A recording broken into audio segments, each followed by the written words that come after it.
It's time to meet one of the newest members of RSL. He's been getting some playing time. We're seeing him out there. Phanuel Kavita joins us, and you have a great story, and it seems like every chapter is just one more incredible chapter. You ever just pinch yourself and say, I just can't believe this is happening? Yeah, most of the time, yeah. Just pinch myself and see where I am today, and it's unbelievable.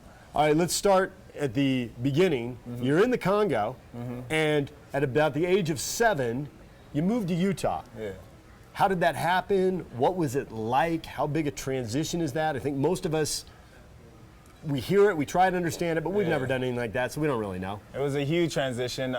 We didn't know about the snow, first of all, and that was a pain, but there was war going on in my country, so they moved us as refugees, and we just ended up in Utah, of all places. You had no say on where. They just said, you're going to the United States of America? Yes. And they dropped you off, and it just happened to be Utah. It could have been anywhere. It could have been anywhere, and it ended up in Utah, and I'm very blessed for that. So how long did it feel like before this was home? Or even now, do you think of those first few years in the Congo and you think of that as home? I still consider it as home because we still have family there, and although my main family is here, I still consider that home. Yeah. Did you ever go back? I haven't been back since, but hopefully in a year or so, I'll get the chance to go back. Okay. So you're here, you're growing up. Did you play a lot of different sports? Did you gravitate straight to soccer? I've always played soccer. My siblings all played soccer, but I tried to play every single sport when I got into high school. I played football, I played basketball, I tried to do wrestling, but I've always loved soccer. I did all those other sports just to stay in shape, but soccer is my number one. Okay, high school, you got the body type. You could have played several positions. What'd you play? I played wide receiver. I actually got talked to by a couple of coaches, but I just did it to stay in shape. Oh, really? Yeah. It was just something to hang out with your friends, play a sport? Exactly, yeah. All right. It was good. Okay, so you're at Highland, and you're progressing. When do you realize, hey, I'm really pretty good at soccer. I got a gift here.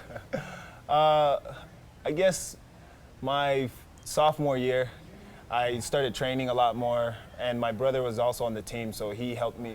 He pushed me a lot, so I kept thinking about it, and I loved it. So my dream was always to play professional soccer, so I was like, maybe it could happen. So I continued to just train. So who's the first expert that contacts you? Is it college coaches recruiting you? Is it somebody trying to get you to an academy? How did that work for you?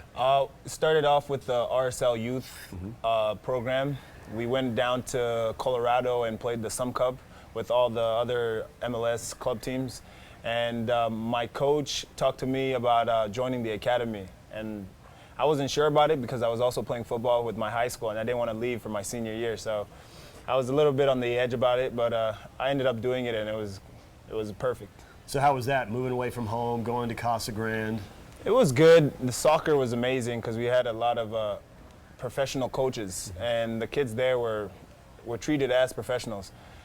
So it was a good opportunity to lead me to college. Okay, I've always wondered about that because the academy system isn't really what we have for other sports here. So when you're treated as a pro, you're still teenagers, you're still mostly high school kids.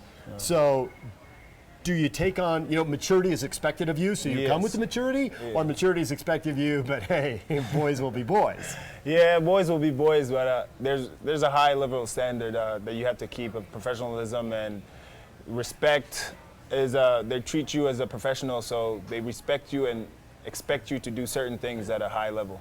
And you mentioned the professional coaches. So do you find yourself now learning things, learning the game, seeing it a whole different way? And are you basically the thirsty guy in the desert just drinking this in as fast as you can? Yes. This is awesome? Yeah, I definitely am. I enjoy learning a lot. So watching these guys and watching from my perspective and from where I came from and where I am now, it's been incredible. Okay, so you're at the academy, you're having success, it's going well, and now, I'm sure now you're getting pulled in different directions. Yeah. Some people think you should go pro, some people think you should go to college, have an education to fall back on. You're getting conflicting advice, probably from people you respect. Yeah. So it's not a case of, well, I think you're an idiot, so I'm going to, it's like, well, I like you, I trust you, and you're telling me to do one thing, I like you and trust you, and you're telling me to do the total opposite. Yeah. Does that make your head spin a little bit? It had me spinning quite a bit, but for me, I've always wanted to go to college. It's one thing that my parents have always focused on for all of us, and my siblings, being 6 of us in the family, so college is an important thing, and I always wanted to do it. If playing professional soccer wasn't it was a big thing for me, but school is always has been number one, so I decided to go to school and then see where that takes me. Okay, so where does that come from in your family? Did your parents have college educations No. in the Congo, or they came here, figured out American society, heard stuff, and thought, hey, we got to get this for our kids? Yes, definitely. They didn't get any college or high school education, so when we came here, great opportunity came along and they forced it upon us just to get an education. Okay, so we see kids go to college, and I've run a lot of media guides killing time over the years, and there's PE majors and sociology majors, and there's all kinds of majors they can put athletes into and get you a degree, but you never know how useful that degree will be. So I checked on your degree, psychology. You want to know what makes other people tick. Yeah, I've always enjoyed psychology, even in high school. I wasn't sure exactly what I wanted to do with psychology, so I decided to minor in finance and business. So depending on how everything went, I enjoyed both of them, so I decided to do both. So do you ever want to coach when you're done playing?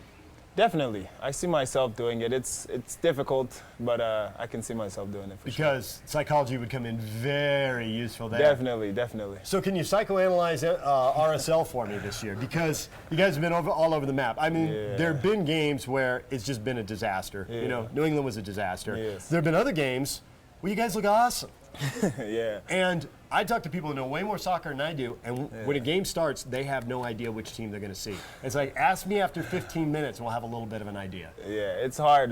We have a lot of injuries and a lot of players leaving for national duties, so it's difficult to bring in guys, and injuries hurts a lot, but we just try to continue to move forward and improve game by game. Well, there are games that happens. I didn't think the start to the U.S. Open Cup game with Portland was all that good. I mean, you guys were under pressure in the first 15 minutes, and Jeff had to make some big saves in goal. And then second half, you guys were, you were dominating. Yeah, you completely turned it around. What spun that in the middle of that game?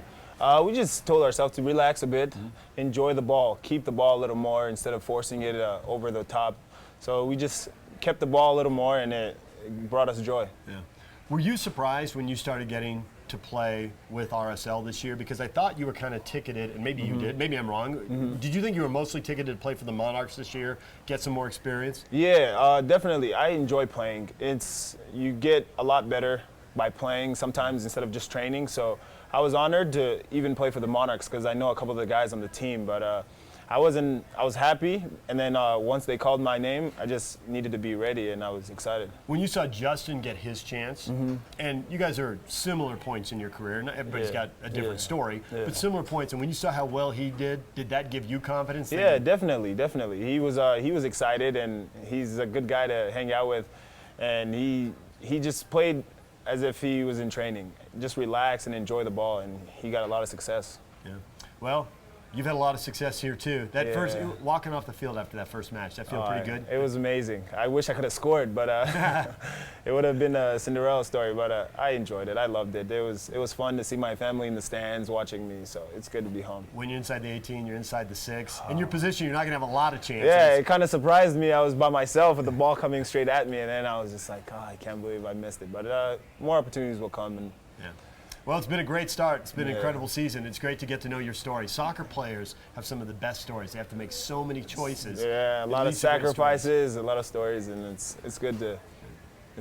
Phanuel Kavita, Real Salt Lake, one of the up-and-coming young guys from Highland High School and Clemson. Phanuel, thanks for spending a few minutes with us. Thank you so much for having me. Great to get to know you. Oh, yeah, definitely.